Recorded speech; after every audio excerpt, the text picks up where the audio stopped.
Break के बाद आपका एक बार फिर से स्वागत है। आप देख रहे हैं शतरंज के खिलाड़ी, और शतरंज के खिलाड़ी में आज हमारे मेहमान हैं जाने माने कवि अशोक वाजपेयी। वाजपेयी जी से हम जानने की कोशिश कर रहे हैं कि अभिव्यक्ति की स्वतंत्रता पर जो खतरा मंडरा रहा है, आखिरकार उससे कैसे निपटा जाएगा। राजनीतिक नेतृत्व अगर इसकी जिम्मेदारी नहीं ले रहा है तो इसे कैसे बचाया जाएगा। कार्यक्रम में आपका एक बार फिर से स्वागत है। क्या आपको नहीं लगता कि यहाँ सिविल समाज भी अपनी जिम्मेदारी नहीं निभा रहा है कि ऐसे समाज को सुसंस्कृत करने में, उसकी जनचेतना को जागृत करने में जो काम करना चाहिए उसके लिए वो नहीं करता है। इसलिए जिन लोगों को ऐसे मामलों पर आपके साथ खड़े होना चाहिए वो कहीं नज़र नहीं आते। हाँ, ये बिल्कुल सही है। सिविल समाज अंततः तो समाज से आएगा ना।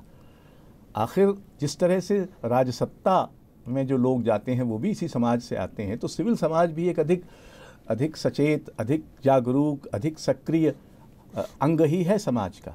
अगर समाज में ये नहीं है आवाज़ें और ये हिम्मत नहीं बची है, और ये मानकर हम जैसे लोगों को, नहीं, मैं ये कह रहा हूँ कि कवि, लेखक, चित्रकार, हाँ, ये समाज में नहीं जाते हैं। हाँ, दिल्ली बड़े बड़े शहरों में केंद्रित हो जाते हैं, बड़े बड़े उत्सव में अपने आप को शामिल कर लेते हैं, सक्रिय कर लेते हैं, लेकिन उस समाज में जहाँ से उन्हें ऊर्जा चाहिए, जहाँ से संरक्षण चाहिए, उसे चेतन करने में वक्त नहीं लगाते, श्रम नहीं लगाते।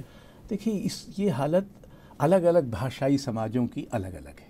इसमें हिंदी समाज सबसे दुर्भाग्यपूर्ण है, जहाँ समाज और साहित्य के बीच जो दूरी है वो बहुत बढ़ती गई है, जबकि दूसरे समाजों में, जैसे बांग्ला समाज में या कन्नड़ समाज में, मराठी और मलयालम समाजों में ऐसी दूरी नहीं है। वहाँ लेखक की सामाजिक भूमिका भी है।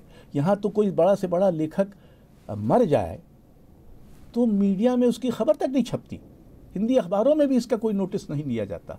तो हमारी स्थिति कुछ ज़्यादा ही ख़राब है। कौन जिम्मेदार है इसके लिए? हम ही लोग। हाँ, इसके लिए हिंदी भाषी समाज ही जिम्मेदार है।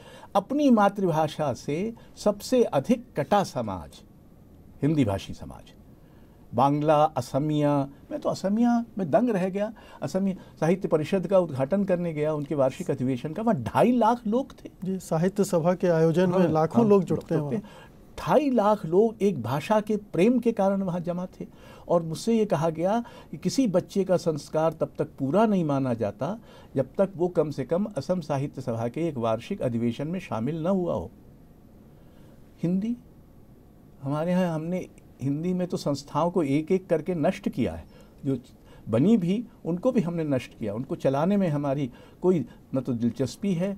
और सबसे अधिक दयनीय बात यह है कि आखिर क्या वजह है कि हिंदुस्तान की सारी धर्मांधता और कई बार उसका सांप्रदायिक रूप सबसे पहले अक्सर हिंदी अंचल में शुरू होता है।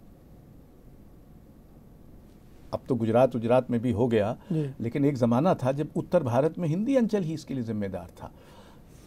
जबकि हिंदी साहित्य में या हिंदी भाषा में सांप्रदायिकता या अनुदारता, क्या आपको ऐसा लगता है कि ये जो आपने अभी जिक्र भी किया था कि जिस तरह से लोभ लालच बढ़ा है और एक तरह का एक बाजारवाद की जो कट्टरता हावी हुई है, विकास की कट्टरता हावी हुई, कि सब कुछ ठीक है अगर विकास हो रहा है, सब कुछ ठीक है अगर बाजार फल फूल रहा है, बाकी चीज़ें अपने आप ठीक हो जाएंगी या ठीक ना भी हो तो चलेगा। क्या ये अवधारणा ज़्यादा नुकसान पहुंचा? ये बात पहचाननी चाहिए कि हमारे समय में, और ये संभवतः इतिहास का सबसे हिंसक समय है, सिर्फ युद्धों वाली हिंसा नहीं है, बाजार की हिंसा है, मनोरंजन की हिंसा है, खेलकूद की हिंसा है, फैशन की हिंसा है और चीज़ों की हिंसा है।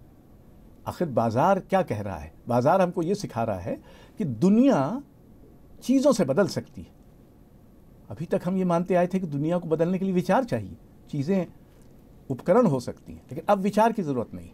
और ये चूँकि हिंदी भाषी समाज सबसे बड़ा बाजार है, सिर्फ उसकी संख्या के मान से ही, तो उसमें ये विकृति सबसे अधिक आई है। कुल मिलाकर आप ये कहना चाहते हैं कि अभिव्यक्ति की स्वतंत्रता का जो मामला है वो ठीक है, राजनीति उसके लिए तो जिम्मेदार है ही, लेकिन जब तक ये समाज उसके प्रति जागरूक नहीं होगा, उसे उसके महत्व को नहीं समझेगा, तब तक इस तरह के खिलवाड़ होते रहेंगे और उसमें हमारा कोई हस्तक्षेप नहीं हो सकता।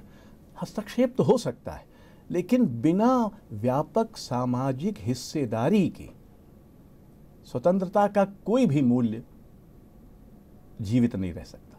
बहुत बहुत शुक्रिया वाजपेयी जी, आप इस कार्यक्रम में आए, आपने इतनी दिलचस्प बातचीत की, इतने बहुत ही महत्वपूर्ण और संवेदनशील मसले पर। बहुत बहुत शुक्रिया आपका, धन्यवाद।